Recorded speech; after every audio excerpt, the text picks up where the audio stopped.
Olá pessoal, boa noite. Sou eu, professor Roberto Nishimura, para a nossa quarta e última teleaula de Banco de Dados 2 desse nosso semestre.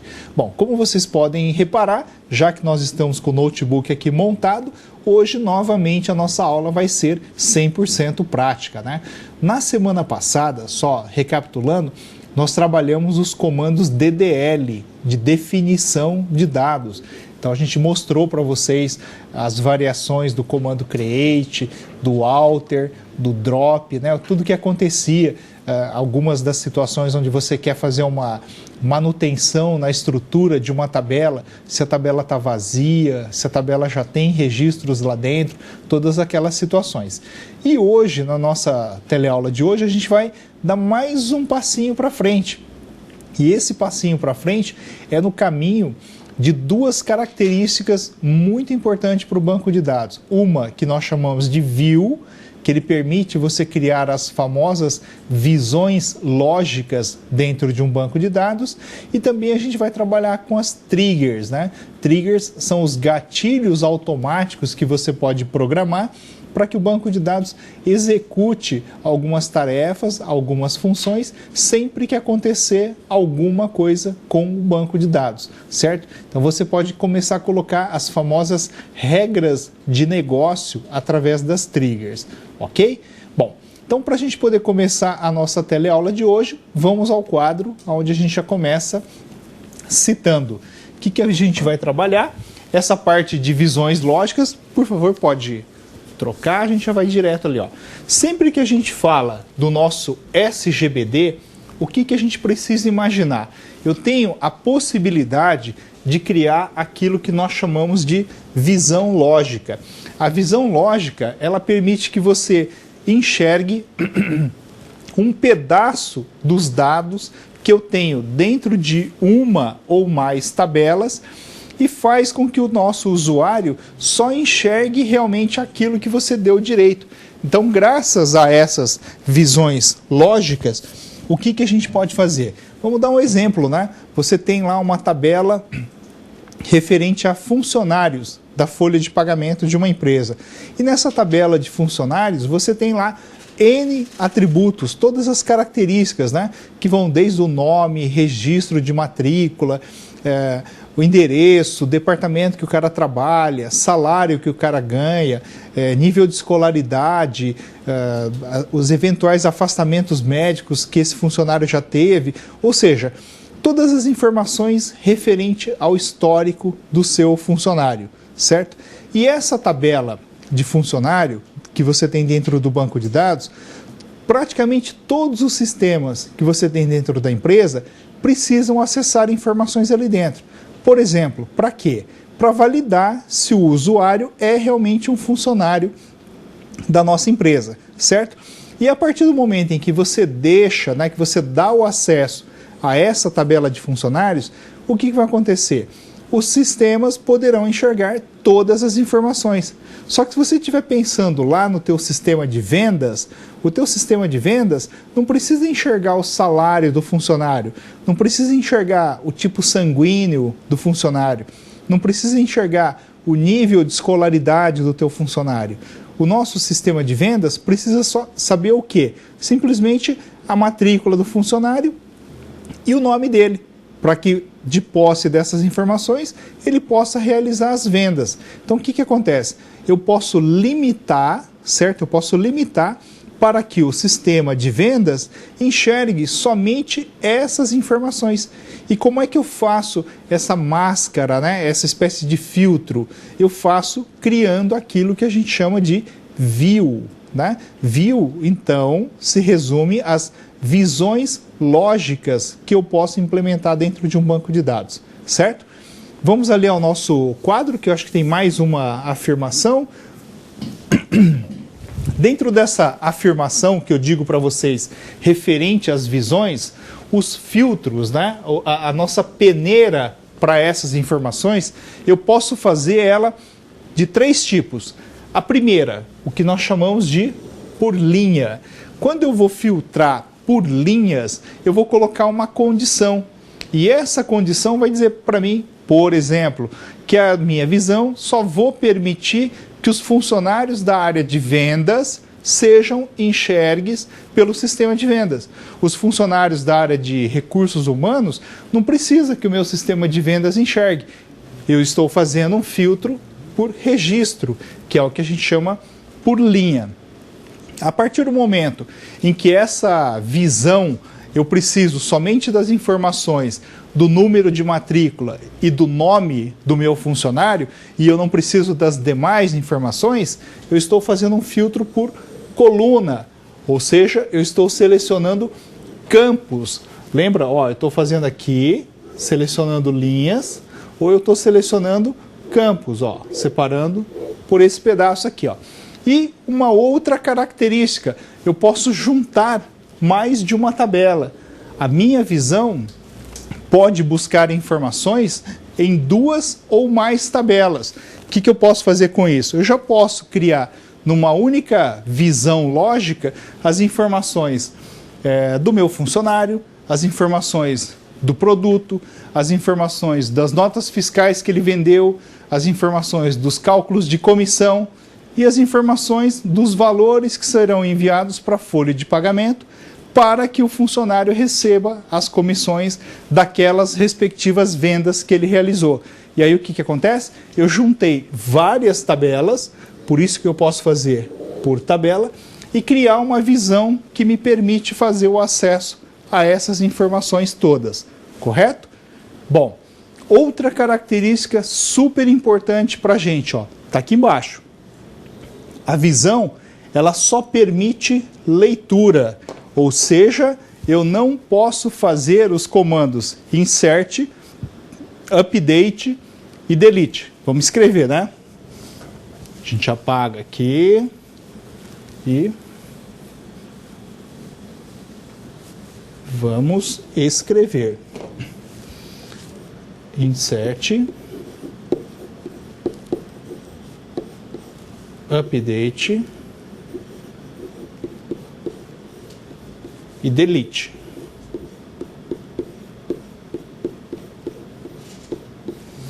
Esses três, vamos pegar aqui a outra caneta, vou fazer essa marcaçãozinha e a gente coloca um grande X em cima delas. Eu não posso dar nenhum, né, destes 3 comandos em cima das minhas visões. O único comando que eu posso utilizar é o select. Por que o select é o único comando que eu posso utilizar? Qual é a explicação, né? Qual é a razão para que eu só possa dar um comando dentro de um comando select dentro de uma visão? Porque quando eu estou fazendo uma visão e eu estou selecionando registros e principalmente campos, eu posso deixar de fora desta visão alguns campos cujo preenchimento seja obrigatório. E se eu permito a realização de um comando insert, por exemplo, dentro de uma visão, e aí vai ficar faltando os dados referentes a esses campos obrigatórios. E a hora que você der o comando insert nessa visão, faltando os dados destes campos obrigatórios, é claro que a tabela não vai aceitar o seu comando insert. Ele vai ter que dar uma mensagem de erro. Aí você vai falar assim, poxa, mas o banco de dados deixa fazer um negócio desse? Não. Por isso mesmo que o banco de dados já não permite que você utilize os comandos insert, update e delete em cima das visões. Somente o comando select, ok? Deixa eu só dar uma olhadinha aqui para ver se a gente já vai para a parte prática. Ah, ok. Antes da gente ir para a parte prática, só mudo o slide para a gente olhar a sintaxe do comando e daqui a pouco a gente já vai para a parte prática ali, ó. Em linhas gerais, o comando que cria essas visões é o create view, muito simples. Então você vai dar lá um comando create view, vai dar um nome para essa visão. Que nome que eu vou dar? Não sei, você tem que ter um padrão de nomenclatura. A sintaxe diz as select, como uma seleção. E aí eu vou passar os campos que eu quero que contenha nessa visão, from a tabela que vai me originar os dados para essa visão, where uma determinada condição. Só para a gente recapitular, essa parte aqui, ó, onde eu passo os comandos, né, onde eu passo os campos referente ao comando select, ela é referente ao quê? As colunas que vão aparecer. E nessa parte onde eu passo a condição de seleção, é onde eu estou selecionando as linhas, ou sejam, os registros. Usando um exemplo bem simples, eu tenho aqui embaixo um comando create view v underline cliente, ou seja, a minha visão vai se chamar v underline cliente, é um padrão que eu adotei essa letrinha V na frente. Sempre que eu olho para isso, eu já sei que esse cliente não é uma tabela e sim uma visão exatamente da tabela cliente. Então eu adotei um padrão de nomenclatura que me facilita a identificação, mas nada impede que eu chame essa visão, por exemplo, de banana. Eu poderia muito bem ter chamado de create view banana as select e segue as informações em diante. Nome do cliente, vírgula, sexo do cliente. Estou fazendo uma visão chamada v underline cliente, contendo duas informações, o nome e o sexo. Eu estou dizendo que as informações vêm da tabela cliente e a minha condição de peneira, a minha condição de filtro é que a cidade do cliente seja igual ao conteúdo de Londrina. Ou seja, novamente, essa visão vai me permitir eu ver o nome e o sexo de todos os meus clientes cuja cidade deles seja Londrina. Ah, mas e se eu tenho um cliente de São Paulo? Está fora, certo? Essa é a ideia, né? Esse é o conceito de você criar uma visão. Então, sempre que você der um comando select nessa visão chamada v underline cliente, eu só vou ver esse tipo de informação, certo? Então, vamos para a prática, né? Vamos alternar aqui para o nosso notebook, para a telinha. Eu já estou aqui com a janelinha da linha de comando, vamos aplicar um zoom. Então, Windows mais. O que aconteceu aqui? Opa! Olha lá, já estamos posicionados, hein? Joia! Deixa eu só ver se ele está no tamanho. Aí, tem que ser nesse tamanho aqui mesmo. Bom, o que a gente vai fazer com vocês aqui? Primeiro, né? Eu preciso, então, para que o nosso exemplo funcione, a gente vai criar duas tabelas. A primeira tabela chama-se montadora e a segunda tabela chama-se carro. Nós vamos jogar algumas informações dentro dela e começar a criar as visões que vão nos permitir olhar essas tabelas, né, os dados dessa tabela sobre vários aspectos diferentes. Vamos lá. Então, create table montadora, abre parênteses, id montadora, var char 2 de 3 posições, nome da montadora, var char 2 de 20 posições e país da montadora, var char 2 de 20 posições também. Tá lá, tabela criada. Se eu der o comando desk montadora, ele me demonstra ID montadora, nome da montadora, país da montadora. Vamos ver os tipos de dados. A gente arrasta aqui para não trombar na nossa colega Clarissa. Olha lá, varchar 2 de 3 posições, varchar 2 de 20 posições e varchar 2 de 20 posições. Ó, trazendo de novo aqui para o cantinho, certo? Então, nós vimos as informações referente à montadora. E agora, o que eu preciso fazer? Vamos criar a tabelinha de carro. Então, create table carro, nome do carro, var char 2 de 15 posições, ID montadora var char2 de 3 posições. Opa, ficou ruim, né? Vamos jogar na linha de baixo aqui. Combustível do carro, var char2 de uma posição, e a gente tem a cor do carro, que é também var char2 de 15 posições. Bem simplesinho, certo? Olha lá, tabela criada, desk carro, tá lá, tabela carro criada. Vamos subir aqui para a gente poder mostrar para vocês. Ó, var char2 de 15, 3, 1 e 15. Detalhe importante para nós. Como o nosso exemplo hoje, a nossa prática hoje está voltada para as visões e triggers, eu não me preocupei em atribuir chaves primárias ou chaves estrangeiras para cada uma dessas tabelas, certo? Só para a gente não esquecer, a boa prática para vocês, alunos, claro, tem que se criar as chaves primárias, tanto na montadora quanto no carro, e a chave estrangeira dentro do carro que vai ligar com a montadora. Então isso daí pode até ficar uma tarefa prática para vocês fazerem aí na sua...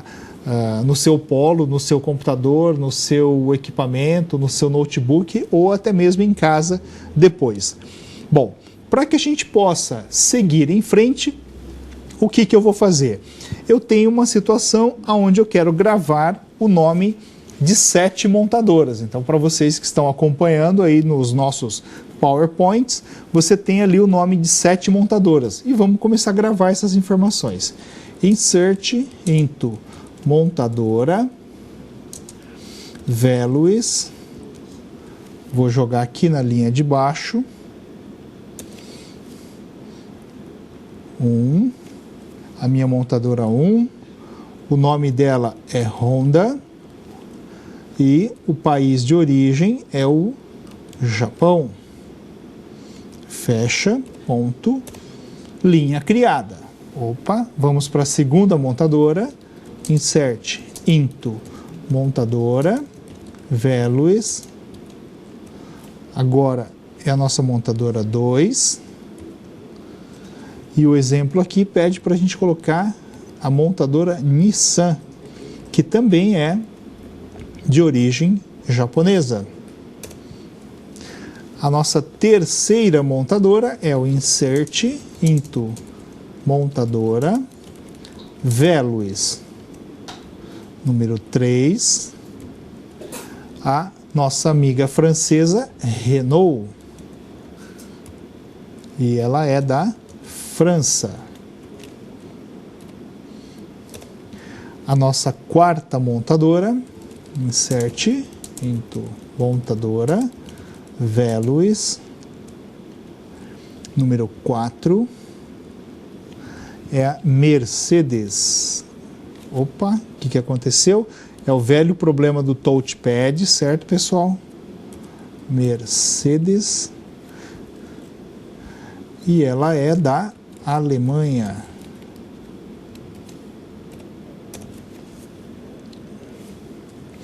A nossa quinta montadora,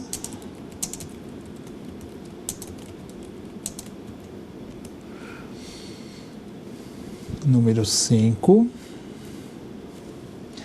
é a BMW, também da Alemanha. Insert into montadora, values, a nossa sexta montadora, opa, vamos jogar na linha de baixo, né? Sexta montadora, que agora é a Audi, também da Alemanha. E a nossa sétima montadora, insert into montadora, values, número 7, é a Fiat, que ela vem da Itália. Já estamos com as nossas 7 informações, as 7 montadoras cadastradas, só para a gente ter certeza. Opa! Select asterisco from montadora. Tá lá, ó. A Honda, Japão, Nissan, Japão, Renault, França, Mercedes, Alemanha, BMW, Alemanha, Audi, Alemanha e a Fiat, Itália. Não se esqueçam que nós precisamos confirmar as transações, então commit, para a gente ter certeza que está tudo gravado direitinho. E claro, se vocês perguntarem assim, mas cadê a Chevrolet, cadê a Ford, cadê as montadoras chinesas, coreanas, etc. Gente, o nosso objetivo aqui não é cadastrar as montadoras do mundo inteiro, é simplesmente ter um volume de informações mínimo o suficiente para que eu possa mostrar para vocês como é que a visão funciona, correto? O que eu preciso fazer agora? Cadastrar alguns carros. Então vamos cadastrar alguns veículos. Nós vamos cadastrar 8 carros. Então vamos lá. Insert into carro, values, abre parênteses. O nosso primeiro carro é o Civic, que ele vem da montadora 1, que é o Japão, que é a Honda. O combustível dele é um F de flex e a cor que nós escolhemos é o cinza para ele. E gravado, linha criada. Vamos gravar o segundo veículo. Values. Agora a gente vai cadastrar um City, que também é da Honda. Ele também é flex e ele é preto. Vamos cadastrar o terceiro veículo, que agora é um Sentra. E ele é da montadora número 2, que é a Nissan. Ele é só a gasolina. E ele é prata. Antes que vocês reclamem ou comentem, nós não estamos preocupados se o carro é de verdade só a gasolina ou flex. Isso tudo são informações para a gente poder trabalhar os exemplos, ok? Vamos cadastrar o quarto veículo, insert into carro, values. Agora nós vamos cadastrar um Fluence, que ele vem da Renault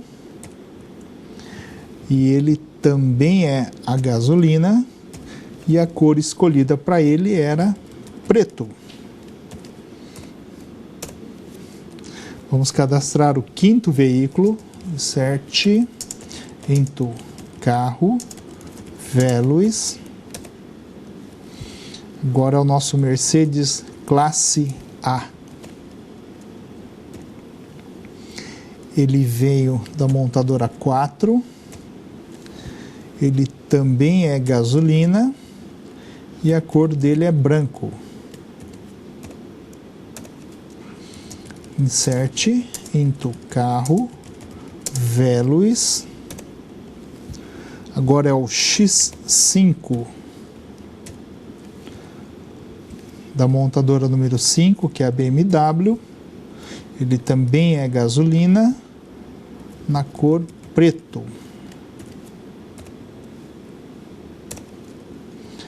Insert into carro, values.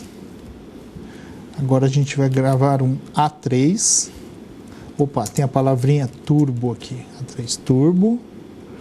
Ele é da montadora 6, que é a Audi. Ele é A de álcool. Carro álcool turbo, hein, gente? Não é para dar risada, mas funciona. Na cor prata. O pessoal aqui já está morrendo de rir, mas funciona, gente. Acredite. E o nosso oitavo veículo. Insert into carro, values. Uma Strada Adventure, vírgula. da montadora 7, que é a Fiat, e ele também é um veículo flex na cor vermelho. Vamos confirmar tudo isso, commit, tá lá. E vamos conferir para ver se os carrinhos estão ali dentro. Select from carro. Ó, tá lá, os 8 carros que nós acabamos de gravar, de cadastrar, né? Bom, o que a gente precisa fazer? O nosso objetivo aqui é criar visões. Vamos começar a brincar com essas visões para que vocês possam entender como é que elas funcionam na nossa prática do dia a dia. Vamos começar a criar aqui, ó, create, view, visão 1, as select. Nossa, nem o professor não está enxergando direito o retorno aqui, hein? Não, então eu já estou vendo ali. Select, vou jogar na outra linha. Não, tá legal. É idade mesmo que não permite enxergar as letrinhas. Select, asterisco, from. Opa, ó, tá escrito errado. From montadora, vírgula, carro. Ponto e vírgula. O que ele reclamou aqui? Deixa eu ver. Select, nome da coluna, duplicado. Ah, já lembrei. O que eu preciso mostrar para vocês aqui, ó? Se eu der o comando desk aqui, montadora, veja que eu tenho ID montadora, nome montadora e país da montadora. E se eu der o comando desk carro aqui, ele também vai mostrar para mim nome do carro, ID da montadora, combustível do carro e a cor do carro. A hora que eu fiz aquele comando, vamos só ver se eu consigo mover ele um pouquinho aqui para cima. Ó, ele está lá no nosso teto aqui, ó. Select, né? O create view com select asterisco from montadora, vírgula, carro. O asterisco significa o quê? Todas as colunas de montadora e todas as colunas de carro. O que é que ele deu de mensagem de erro para nós?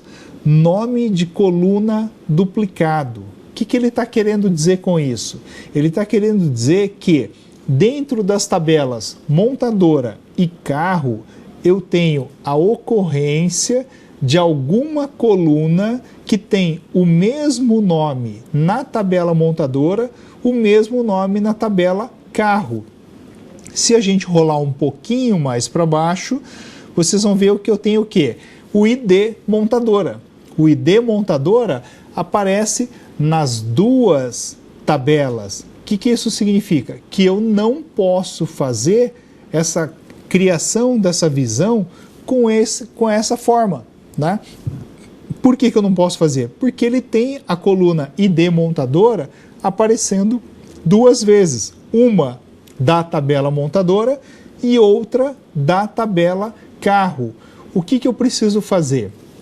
Eu devo qualificar, eu tenho que dizer que é o ID montadora da tabela montadora e o ID montadora da tabela carro. Ou então eu posso deixar eles de fora, certo? Eu posso simplesmente eliminar. Para que eu possa continuar esse exemplo, né, e mostrar para vocês que dá para a gente fazer sem que aconteça o erro, vamos passar agora para a segunda situação. A segunda situação eu faria dessa forma aqui, ó. Deixa eu só ver aqui para não trombar com a nossa colega Clarissa aqui, ó. Aqui, ó, já passou da nossa linha da régua de corte. Então vamos lá. Create, view, visão 1, as select, vou jogar na linha de baixo aqui, ó. O que eu quero ver? Eu quero ver, por exemplo, o nome da montadora, o país da montadora. Opa! Esse touchpad, gente, é um caso sério. Montadora, jogando na linha de baixo e tirando a flechinha do mouse aqui para não atrapalhar. O nome do carro, o combustível do carro,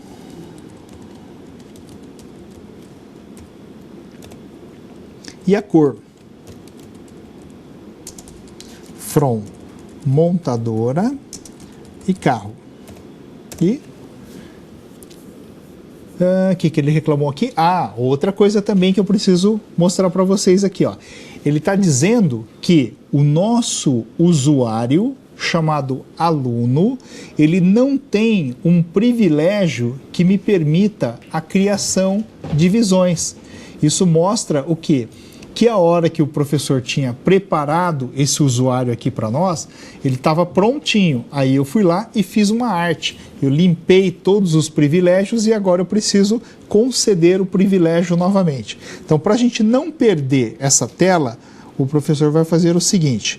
Vamos reduzir aqui, tá? E a gente fecha aqui. Vamos abrir de novo uma outra janelinha e eu vou explicar para vocês tudo isso que eu estou fazendo, ó. Vou abrir aqui novamente, vamos ampliar com o zoom para vocês verem o que eu vou fazer. Vou me conectar como o System, que é o administrador do nosso banco de dados. A senha padrão aqui da instituição, claro que aí no seu polo você vai colocar a senha do usuário System que você usou na sua instalação. E vamos dar aqui um grant.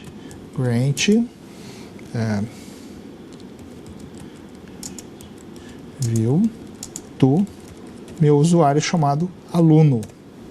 Ó, então eu dei um direito dele criar as visões para o nosso usuário chamado aluno, certo?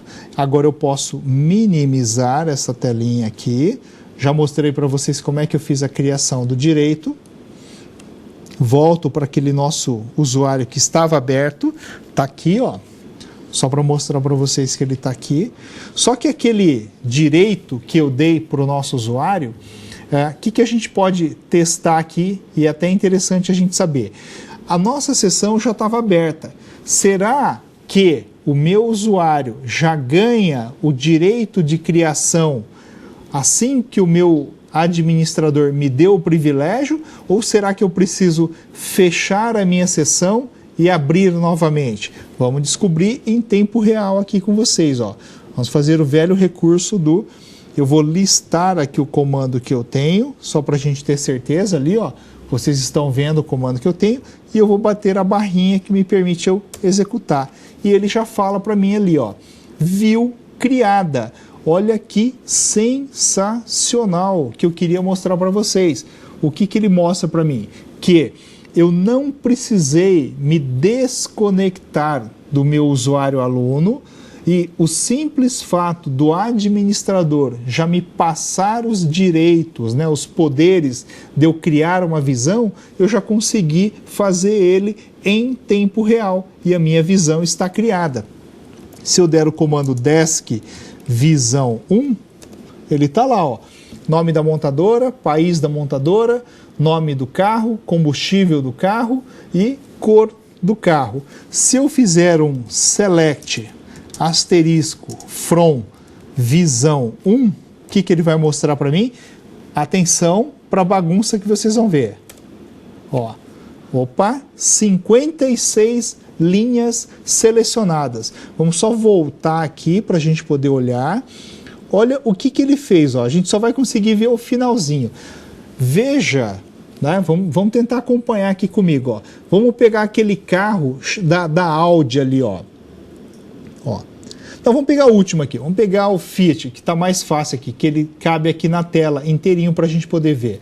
Ó, ele pegou a minha montadora chamada Fiat, do país Itália, e ele atribuiu uma dessas ocorrências para cada um dos carros que eu tinha ali cadastrado.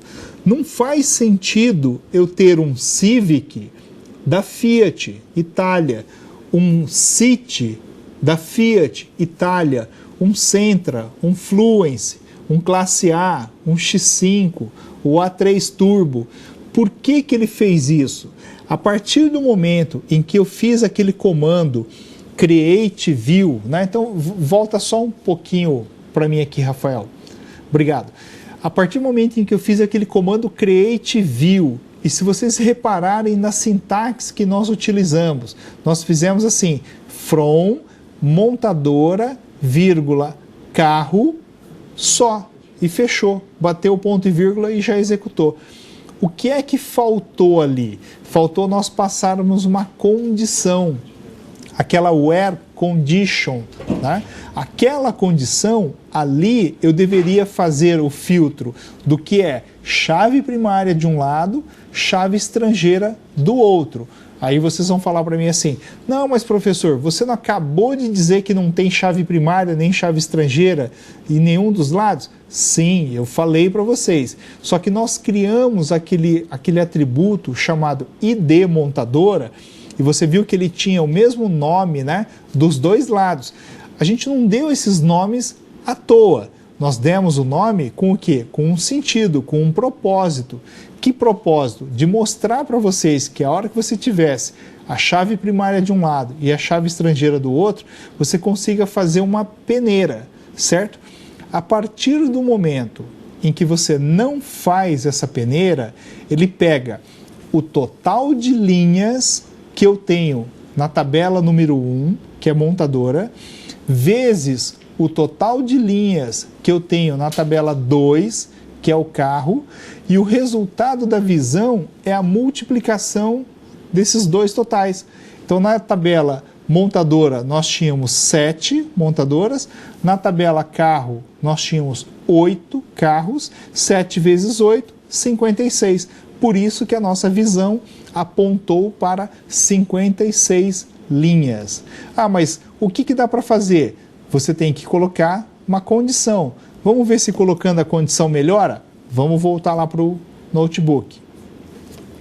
O que a gente vai fazer agora? Vamos fazer a mesma visão, só que com uma peneira melhor.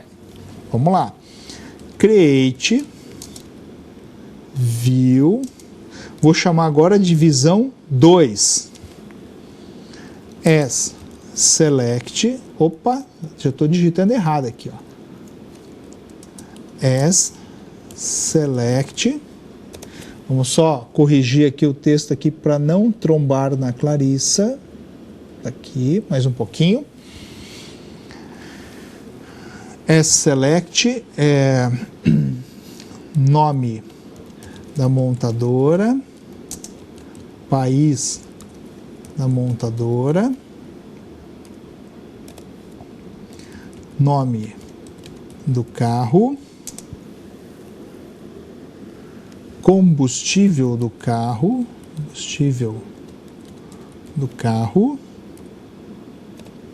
e a cor do carro, né? A cor do carro, from. Então vamos começar a fazer aqui, ó. Montadora, vírgula, carro. Que mais? Com a condição, ó, where. Que condição que eu preciso fazer?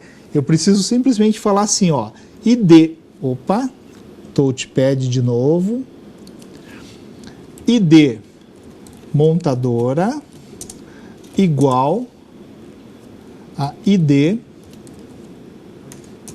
montadora. Se eu fizer isso, gente, e teclar Enter aqui, ele vai dar certo ou vai dar errado? O que vocês imaginam? Já vou falar para vocês. Vai dar errado.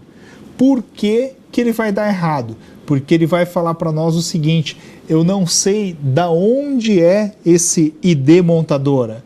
Você não está dizendo para mim da onde você tirou esse ID montadora, professor.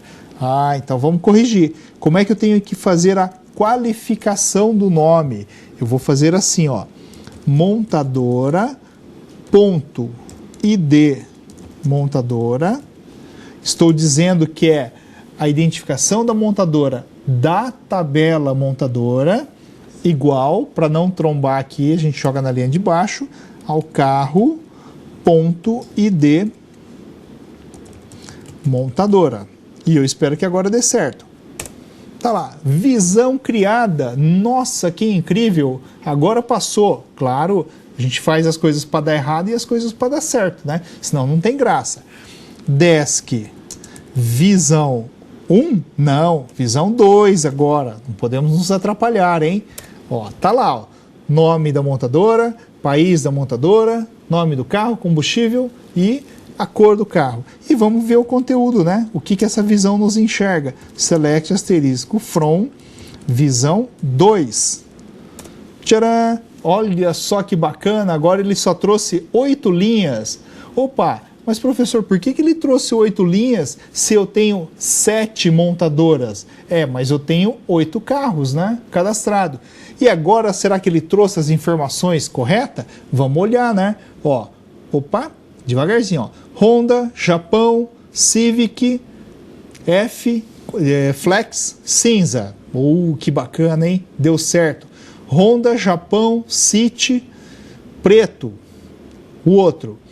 Nissan, Japão, Sentra. Nossa, parece que agora deu certo. Renault, França, Fluence. Poxa vida, que beleza. Mercedes, Alemanha, classe A. Opa, que bacana, hein? BMW, Alemanha, X5. Audi, Alemanha, A3 Turbo. Ó, tá lá, ó.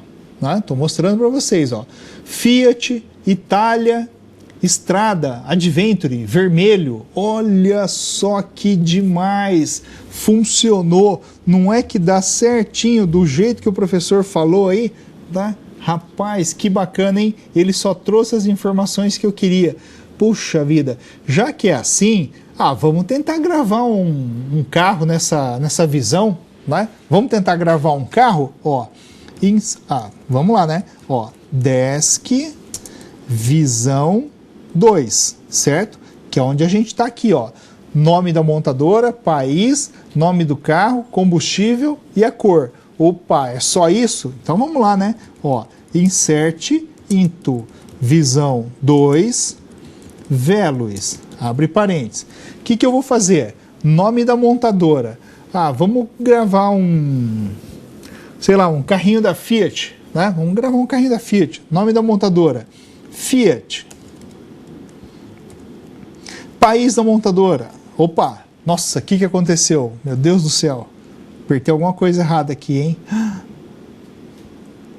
Espera aí que agora... HTML Color. Vixe Maria, help me. Já corrigimos. Esse problema do touchpad aqui vai ser um caso sério. Ó. Insert into visão 2, values, ó, Fiat, certo? Que mais? País da montadora, Itália. Estamos fazendo tudo certinho, hein? Não estamos colocando informações furadas. Nome do carro. Ó, já nós colocamos aí o Strada, né? Vamos colocar um outro carrinho da Fiat aí. Sei, alguma sugestão? Né? Pessoal, sugestão? Oi? Uno? Tá bom, gente. Vamos lá no Uno, né? Simplesinho, só para fazer funcionar. Uno. Que combustível que é o nosso coleguinha Uno aqui? O Uno tem que ser flex, né, coitado? Senão tá danado, tá? E que cor que vocês querem colocar pro Uno, né? Vamos botar um Uno verde. Deve ser bonito, hein, gente? Ó, um Uno verde, coisa de louco, tá? E, tcharam! Nossa senhora, o que aconteceu?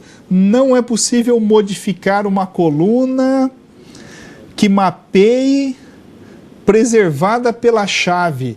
Lembra que eu tinha dito a vocês que uma visão não aceita comandos insert, update e delete? É exatamente isso que eu estou mostrando para vocês na prática, correto? O nosso comando insert foi certinho, mas eu mostrei para vocês que dá errado, que não funciona, que não é possível a realização dessa forma, né? Desse jeitinho aí que a gente mostrou para vocês agora, certo? Bom, antes da gente seguir em frente, eu queria perguntar se tem algumas dúvidas. Pessoal, se tiver algumas dúvidas aí, pode jogar para a gente na tela e a gente vai falando na prática, hein?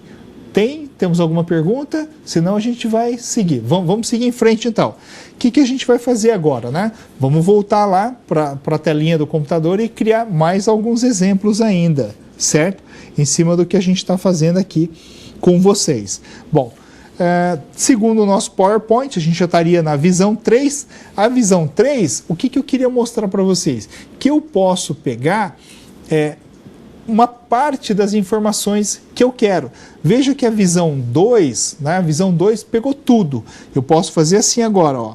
Create, View, visão 3, as Select, tá? Fazendo tudo certinho, ó. Igualzinho a gente tinha mostrado para vocês, tá? Nome da montadora, vírgula. Vamos só tirar o país, né? Deixar ele um pouquinho mais reduzido aqui, ó. Nome do carro. Vamos colocar mais uma outra informaçãozinha.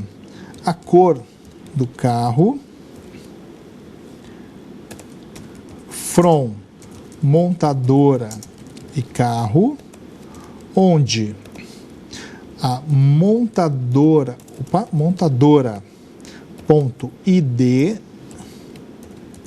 montadora seja igual ao carro ponto ID montadora. E mais uma condição, mais uma condição, o país da montadora seja igual ao Japão, certo? Tá? Então, só exemplificando para vocês aqui, ó. Deu a mensagem visão criada, certo? Nessa visão que vocês estão vendo, o que é que tem de diferente com relação à visão número 2? Nós acrescentamos aquela condição ali, ó, and país da montadora seja igual ao Japão. Ou seja, a visão número 3 só vai me permitir enxergar os carros que vêm do Japão. Ah, mas será que é isso mesmo? Opa, aqui embaixo não, né? Esse touchpad é um caso sério. Select, asterisco, from, visão 3. Ó, vamos só tirar aqui o mouse da frente e eu mostro para você. Olha só que bacana! Só trouxe os carros da Honda e da Nissan. Mostrou para mim ali o Civic, o City, o Sentra, na cor cinza, preto, prata, direitinho, ó. Veja que interessante, ou seja, graças a esse tipo de peneira, né, eu consigo filtrar, eu consigo separar que informações que eu posso ver ou que informações que eu não consigo ver. Tá? Como é que a gente consegue essa separação? A visão número 4, que vocês têm aí no material que vocês receberam, ele faz alusão não ao país da montadora, mas ele faz como um exemplo a cor do carro preta. Ah, mas o que você está querendo dizer com isso, professor Roberto? Eu estou querendo dizer com isso que eu posso mostrar uma situação para vocês aqui, que é mais ou menos assim, ó. Veja que nesta visão que vocês acabaram de ver, o City, que é da Honda, certo? Na cor preta, e ele veio do Japão. Por que ele vem do Japão? Porque o ID montadora dele está apontando para a montadora da Honda. Ah, mas será que é isso mesmo? Ó, vamos fazer o seguinte, ó, select, asterisco, from, carro, where, nome do carro igual ao City.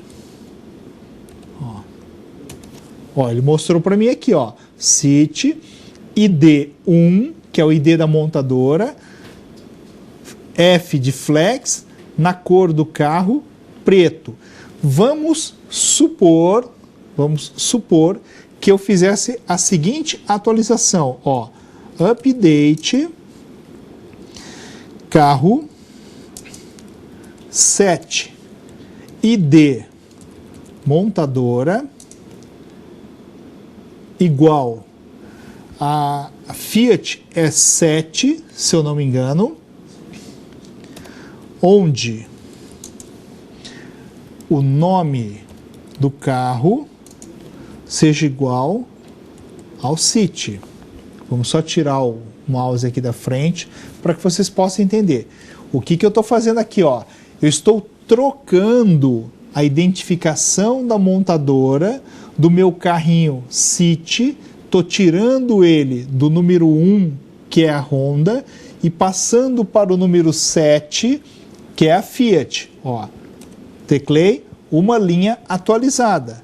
Commit para garantir que está tudo certinho, certo? E vou fazer agora o select, asterisco, from carro, where nome do carro igual ao CIT. Ó, ele já mudou para mim que o ID montadora dele foi mudado para 7, ou seja, eu tirei ele do país da montadora da Honda e passei ele para a montadora da Fiat, correto? Vamos ver se ele mudou lá na nossa visão. Select, asterisco, select, asterisco, from, visão 3. Veja que na minha visão 3, agora só aparece o Civic e o Sentra. O que aconteceu com o City? Sumiu da visão. Ué, mas eu não mexi na visão. Exatamente, eu não mexi na visão, mas eu mexi nos dados que tem na tabela carro e que são afetados pelo select da minha visão. Qual é o resumo disso? Que as visões acessam em tempo real as informações que eu tenho ali dentro da minha tabela. Nossa, que bacana, hein? Que sensacional que eu acabei de mostrar para vocês, certo? Que demais! Bom, usando algumas das variações que vocês podem fazer, você começa a fazer o quê? A criar toda a dinâmica que as visões permitem. Pode voltar aqui para mim, né? Você pode criar o quê? As visões conforme a necessidade que você precisa. Tudo bem? Bom, o que a gente tira de resumo nessas visões? Primeira coisa importantíssima que vocês viram, eu preciso ter o direito de criar as visões, aquilo que nós chamamos de grant, de create view, certo? Não basta eu ter o grant de connect e o grant de resource.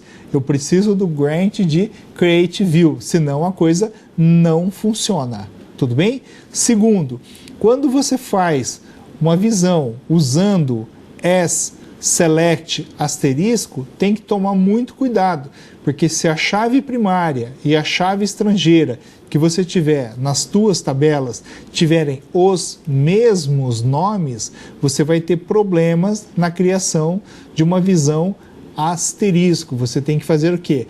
Uma visão select, né? Os nomes dos campos que te interessam from as tabelas que você quer. Não pode simplesmente sair colocando asterisco. Tudo bem? Bom, agora acho que a gente vai para uma parte de perguntas, certo? Se a gente olhar os slides, vocês verão que nós fizemos aqui na prática cada um desses slides aí que vocês têm e a gente vai dar uma paradinha aí para vir as dúvidas, certo?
Muito bem, gente, vocês curtiram aí a música do Homem de Ferro 3, né?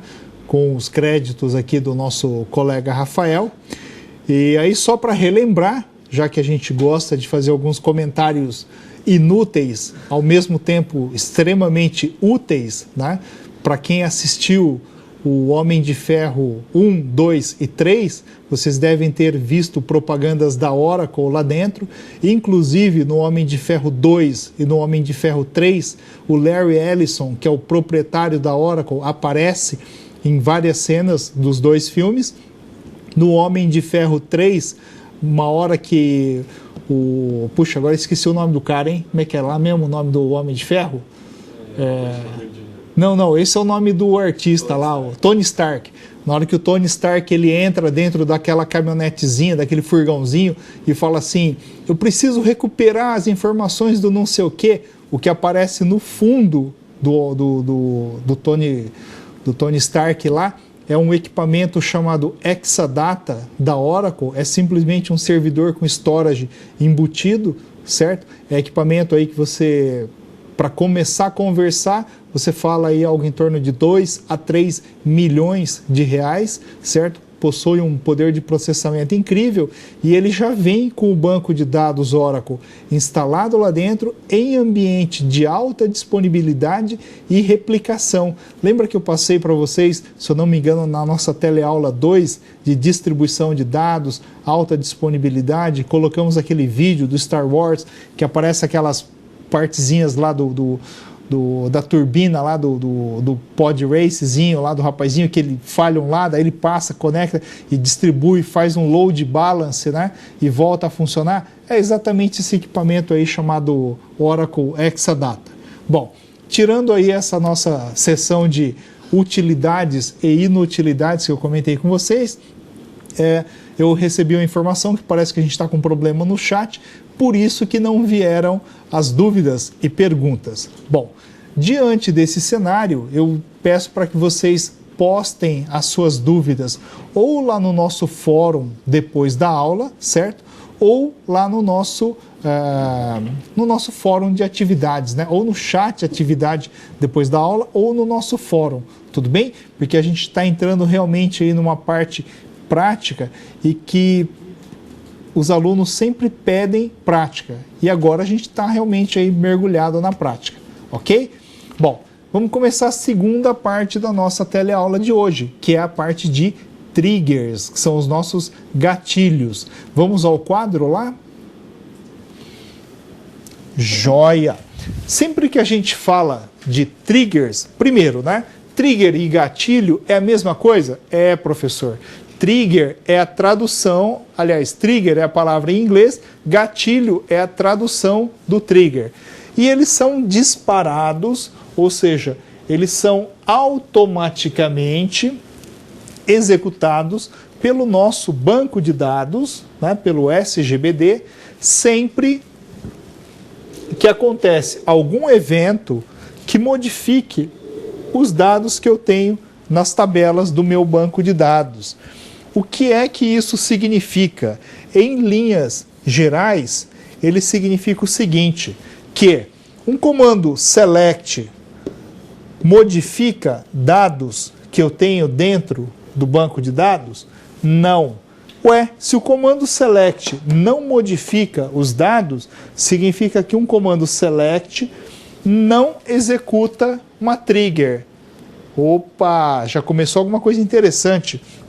E quais comandos executam uma trigger? Os outros comandos que fazem as modificações de dados, que é insert, Tzinho aqui, o update e o delete. Somente esses três comandos é que executam triggers. Ah, mas e o create, o alter e o drop?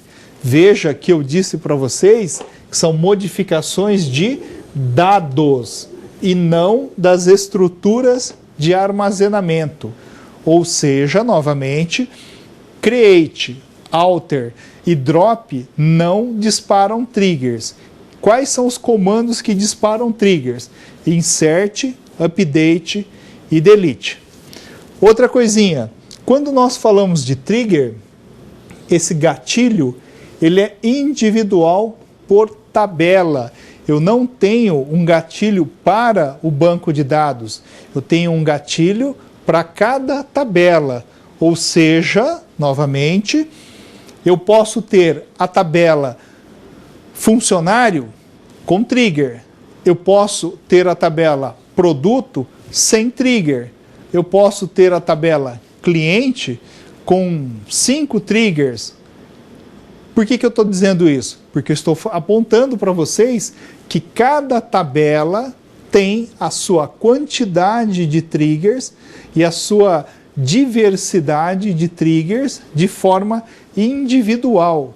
A trigger de uma tabela não pode atrapalhar a trigger de outra tabela. Mas não podemos esquecer que uma trigger, já que ela tem uma lógica programada dentro dela, dentro dessa lógica eu posso colocar comandos que façam a modificação de dados em outras tabelas. O que eu estou querendo dizer com isso para vocês? Que eu posso ter a trigger na tabela A, que ao ser executada, manda gravar alguma coisa na tabela B. E essa tabela B também pode ter uma trigger que é executada exatamente por causa daquela trigger da tabela A. Tá? É o famoso efeito cascata, igual você tem aqueles dominós, né, tudo empilhadinho, você dá o tapa no primeiro dominózinho, ele cai, vai empurrando o outro, que vai empurrando o outro, que vai empurrando o outro. Ou seja, eu posso ter uma trigger que vai disparando informações de atualização para outras tabelas, que tem outras triggers, que pode disparar informações para outra, para outra, para outra, e assim por diante. Detalhe é que, na hora que essas execuções terminam, ele volta a cascata dele, um de cada vez, e até o ponto de retorno. Por favor, pode trocar.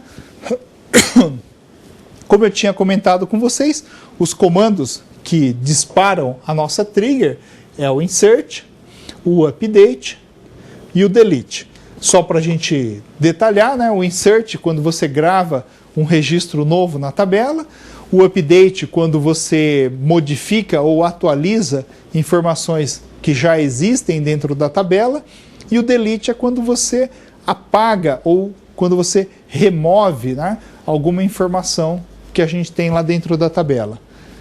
Por favor, pode trocar. Agora, uma outra coisa super importante também para a gente poder entender. Em que momento que eu executo a trigger? Vamos lá para a afirmação. Ó. Depois que o comando é direcionado ao banco de dados, ou seja, eu emiti lá o insert, o update ou o delete, antes do SGBD realmente executar esse comando dentro do banco, o que ele faz? Ele verifica se essa tabela tem ou não uma trigger. Uma vez que o banco de dados identificou que essa tabela tem uma trigger, o que ele vai fazer? Ele vai verificar se a execução dessa trigger deve ser feita antes ou depois da execução do comando que originou o acionamento da trigger, do gatilho. O que eu estou querendo explicar para vocês? A gente tem que pensar assim, ó. Deixa eu só ver como é que está o nosso próximo slide aqui. Deixa eu só um pouquinho. Um segundinho. Ah, tá. No próximo slide vai ficar mais fácil. Por favor, pode trocar que fica fácil. Legal. O que eu preciso que vocês entendam? Imagine o seguinte. Eu tenho um comando aqui, ó, chamado insert, por exemplo, que é o nosso primeiro exemplo. O comando insert, ele está fazendo o quê? Eu estou pedindo para ele gravar uma informação nova. Eu posso ter uma trigger de before insert e uma trigger de after insert. O que significa? Que a minha trigger de before insert manda ele executar uma determinada lógica A. E a minha trigger de after insert manda executar uma determinada lógica X. Ao eu executar o comando insert na minha tabela aqui, ó, ele vai verificar se eu tenho uma trigger. Opa, eu tenho uma trigger sim. Eu tenho uma trigger de before insert. O que ele vai fazer? Antes dele gravar essa informação aqui, ele executa a minha trigger A, depois ele faz a gravação da informação. Se a minha trigger fosse de after insert, ele gravaria a minha informação, depois ele executaria a minha lógica de X, que é o meu trigger after insert.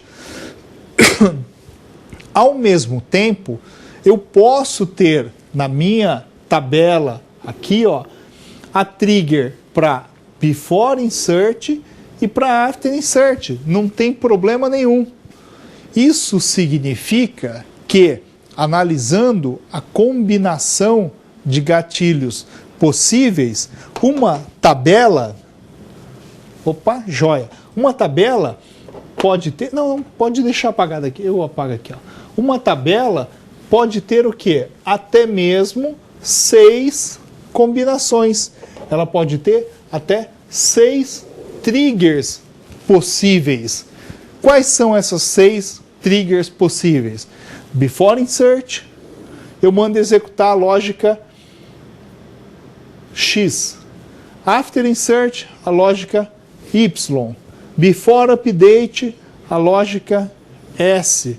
After update, a lógica T. Before delete, a lógica M. After delete, a lógica P. Simplesmente algumas letras, só para a gente poder exemplificar, mas eu posso ter o quê? 6 gatilhos diferentes para uma única tabela que eu vou chamar de T1, certo? O que eu vou fazer nessas lógicas, nessas triggers? Não sei, vai depender da minha necessidade, vai depender daquilo que eu pretendo que seja executada por cada gatilho, certo? Por favor, pode trocar. Outra afirmação importante para a gente entender. O gatilho, né, a trigger, ele é acionado uma única vez. Em que momento que ele é acionado? Na hora que se executa o comando. Insert, update ou delete. Não tem problema nenhum. Tem uma variação que a gente precisa entender, que é bem interessante, que é assim, ó. Quando você dá o comando insert, ele afeta diretamente quantos registros na tabela? 1. Porque eu só consigo gravar um registro de cada vez. O fato de eu executar uma trigger para o comando insert significa que ele vai afetar um único registro.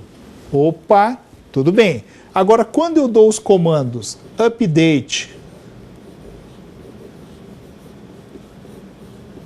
e delete, eu não tenho como afirmar com precisão absoluta quantos registros serão afetados. Por que isso? Porque eu posso dar um comando update ou um comando delete que não pega nenhum registro, que pega um registro ou que pega vários registros. Isso significa que eu não tenho um número absoluto, um número exato para ele. Mas eu tenho que pensar o seguinte, que a trigger é acionada uma única vez, independente do comando ser insert, update ou delete. Joia!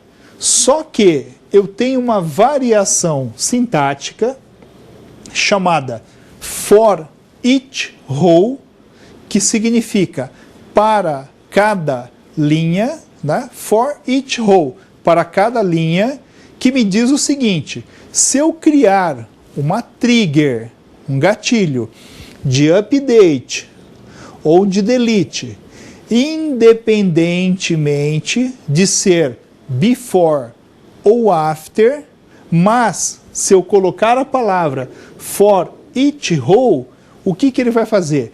Para cada registro afetado pelo comando update ou delete, ele vai executar a lógica que eu tenho dentro da trigger uma vez para cada registro. Tá? Então, for each row significa que se eu der um comando update e esse comando update afetar 5 registros, a trigger vai ser disparada 5 vezes. Se o executada, né, 5 vezes. Se o meu comando delete deletar 200 registros, a trigger vai ser executada 200 vezes. Tudo bem? Bom, agora acho que a gente já pode vir aqui, deixa eu só ver, certo, a gente já pode vir aqui para a parte prática, né?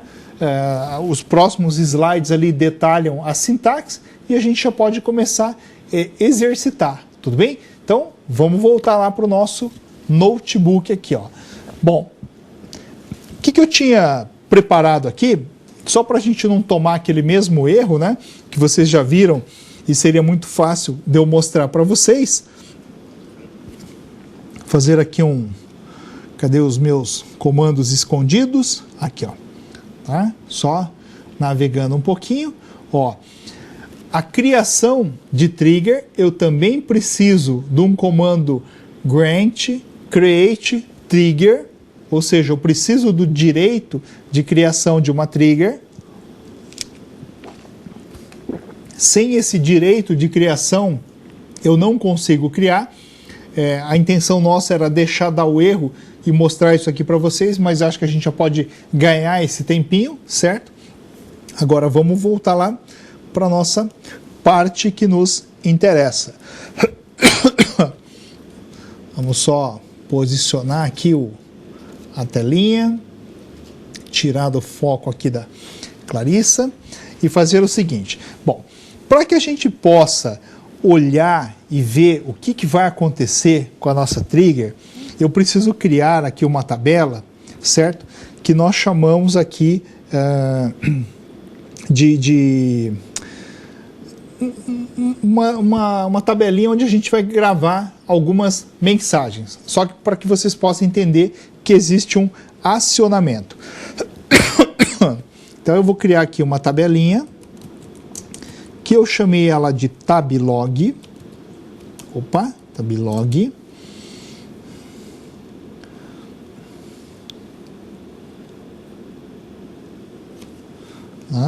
Create tablog. Opa. Table tablog. E ops. Imagem.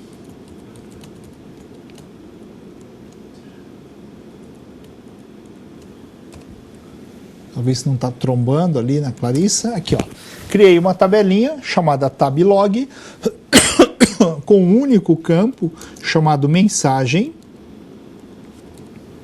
Ó, só para a gente poder armazenar algumas informações que permitam que a gente identifique que houve a execução de uma trigger, né, certo? Para dentro dessa tabela.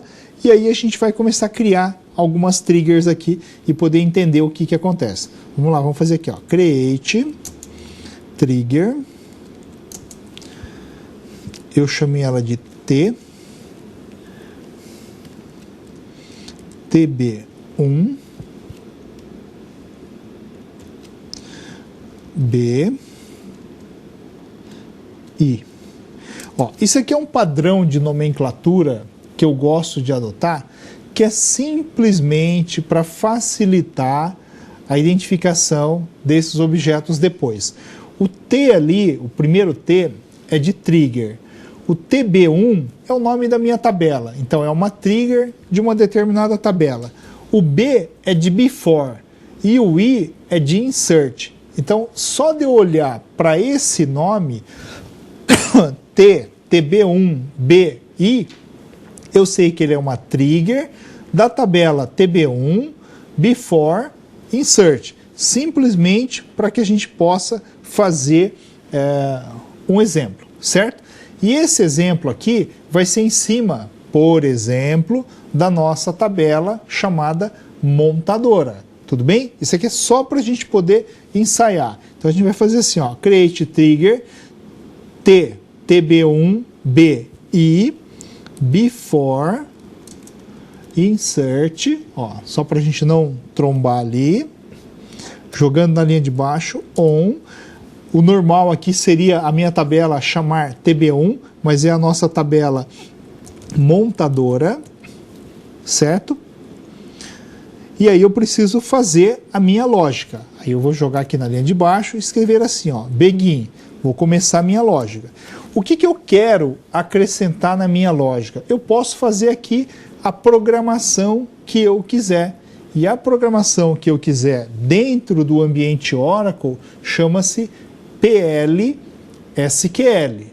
Se fosse dentro do SQL Server da Microsoft, ele chamaria-se Transact SQL, né? Ou o que o pessoal conhece como TSQL. Tudo bem? É simplesmente o nome dos ambientes de programação que os SGBDs dão para cada um deles. E aí o que eu quero que esse cara faça?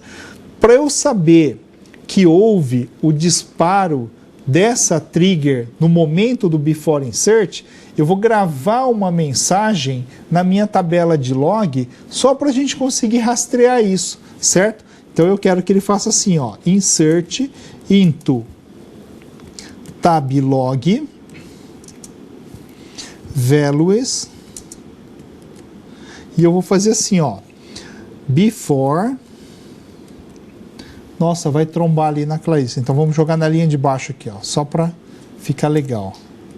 Ó, before insert na montadora. Fechei a mensagem e ponto e vírgula, tal.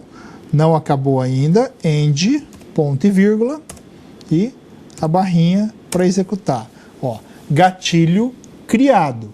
Veja que a minha lógica é uma lógica extremamente simples que executa um único comando, insert into tablog, values, tarará, isso aí que vocês viram. Tudo bem? O que a gente vai fazer? Agora eu vou mostrar para vocês que a tabela tablog está vazia. Select asterisco from tablog. Veja que ela está vazia, ó, não há linhas selecionadas. Eu tenho uma trigger de before insert. Então vamos lá. Desk montadora. Só para a gente poder ver. Ó, a montadora é ID montadora, nome e país. Opa, que legal. Quantas montadoras eu tenho? 7. Vamos criar a 8ª montadora? Insert into montadora values. Então vamos colocar a 8ª montadora. Qual vai ser a nossa 8ª montadora? Poxa, vamos dar uma colher de chá lá para a Ford, né? Senão não tem graça. E a Ford é dos Estados Unidos.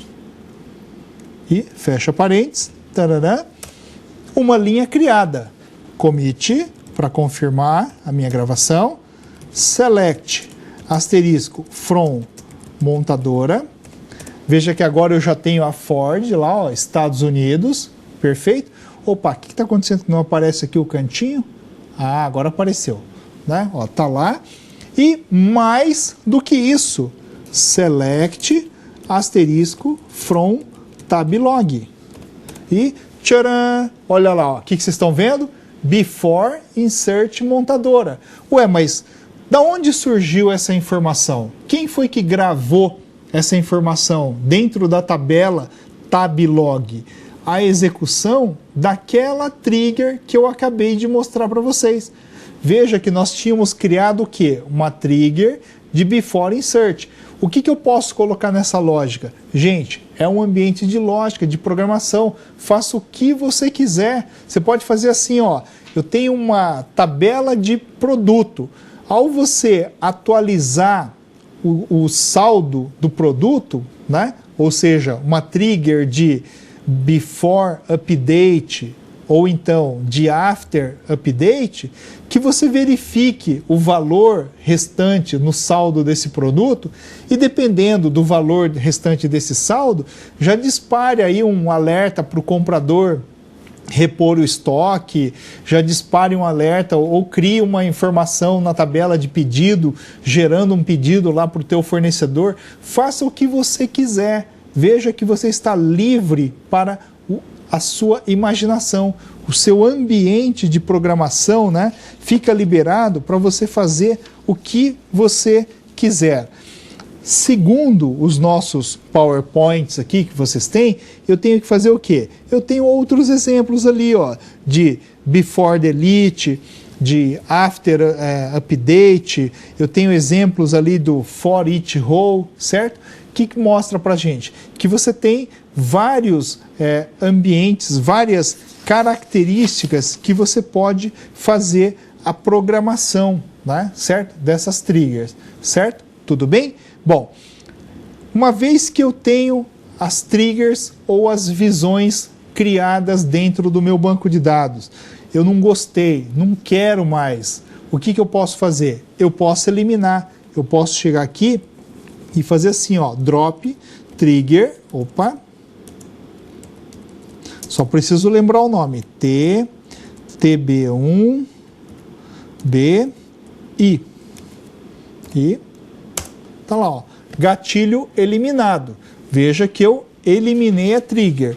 O que significa gatilho eliminado? Significa que se eu vier aqui e fizer um insert into montadora, values, e colocar o número 9 aqui, e colocar, por exemplo, a Chevrolet,